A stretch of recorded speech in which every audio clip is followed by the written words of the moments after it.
रजनी सबूत दिखाकर राध्य को करीब सहित साबित और दादी का लाइव सच्चाई पूरे परिवार वालों के सामने तब ओंकार होते हैं। दादी के ऊपर गुस्सा।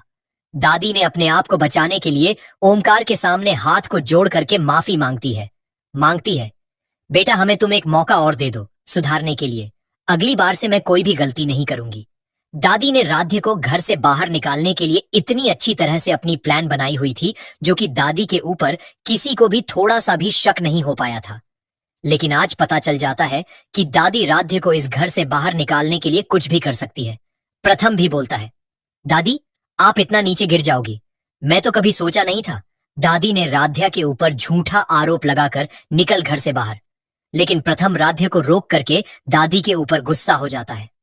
प्रथम बोलता है, दादी राध्या इस घर से कहीं नहीं जाएगी।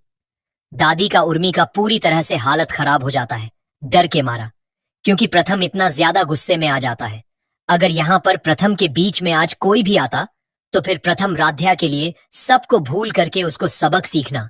इसीलिए दादी प्रथम के बातों को मन करके अपने इरादे को बदल देती है। बाहर तेज हवाएं चल रही थी, बिजली कड़क रही थी और आसमान में बादल ऐसे गरज रहे थे जैसे किसी आने वाले तूफान की चेतावनी दे रहे हों। अंदर हवेली का हॉल सन्न था। दीवारों पर जलते दियों की लौ हवा से कांप रही थी, जैसे इस घर के भीतर उठते तूफान से वो भी डर गई हो। बीच में राध्या खड़ी थी। उसके चेहरे पर भय, आंखों में आंसू और साड़ी का पल्लू बिखरा हुआ था। हाथ कांप रहे थे और सांसें थम थम कर चल रही थीं। सामने दादी खड़ी थीं, उनकी आंखों में गुस्से की आग, चेहरे पर अपमान की कठोर लकीरें। उन्होंने कड़क आवाज में कहा, तूने हमारे खानदान की इज्जत को मिट्टी में मिला दिया राध्या। चंद पैसों के लिए तूने वो कर दिया जो किसी पराई औरत से भी उम्मीद नहीं थी। तूने हमें शर्मिंदा कर दिया। राध्या ने रोते हुए कहा, दादी नहीं, मैं कसम खाती हूं, मैंने ऐसा कुछ नहीं किया। ये सब झूठ है, कोई साजिश है मेरे खिलाफ।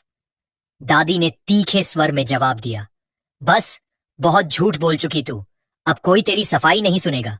हमने सब देख लिया, सब सुन लिया। अब तेरे लिए इस घर में कोई जगह नहीं।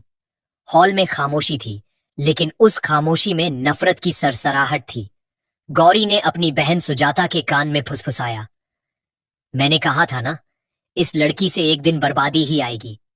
सुजाता ने धीरे से सिर हिलाया, लेकिन आंखें राध्या पर टिकी थीं, जिनमें दया नहीं थी, केवल सवाल थे। राध्या वहीं फर्श पर गिर पड़ी। वो दादी के पैरों पर झुक गई और रोते हुए बोली, दादी मुझ पर विश्वास कीजिए, मैं बेगुनाह हूं। मुझे मत निकालिए, ये घर ही मेरी दुनिया है। मेरे माँ बाप नहीं हैं, मैं कहां जाऊंगी। लेकिन दादी ने क्रोध में अपना पैर झटक दिया। हमारे खानदान की औरतें झूठ बोलकर रहम की भीख नहीं मांगती। तूने जो किया है उसकी सजा तुझे मिलेगी। उस आवाज ने जैसे राध्या के दिल को चीर दिया। हॉल में सबके चेहरे ठंडे थे, कोई उसके पास नहीं आया।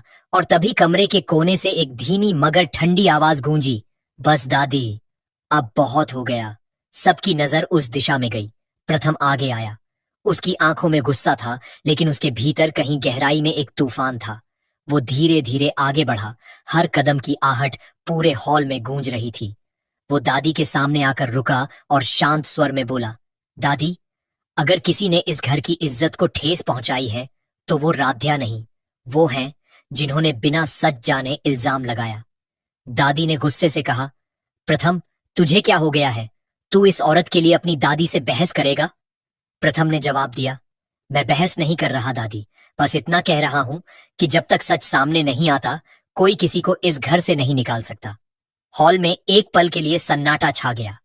सबको लगा जैसे पहली बार किसी ने दादी के खिलाफ बोलने की हिम्मत की है। गौरी के होंठ कांप गए।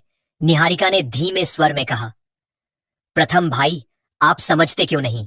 हम सबने देखा है।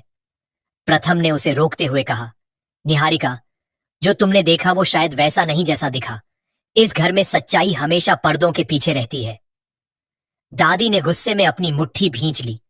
उनकी आंखों में अब आग नहीं, एक ठंडी चालाकी चमक रही थी। वो बोली, ठीक है, तो साबित कर दे प्रथम कि ये निर्दोष है। लेकिन याद रखना, जब सच्चाई सामने आएगी तब तू खुद शर्मिंदा होगा। प्रथम ने कहा, मैं शर्मिंदा नहीं होऊंगा दादी, मैं राहत महसूस करूंगा कि मैंने एक बेगुनाह को सजा से बचाया। राध्या की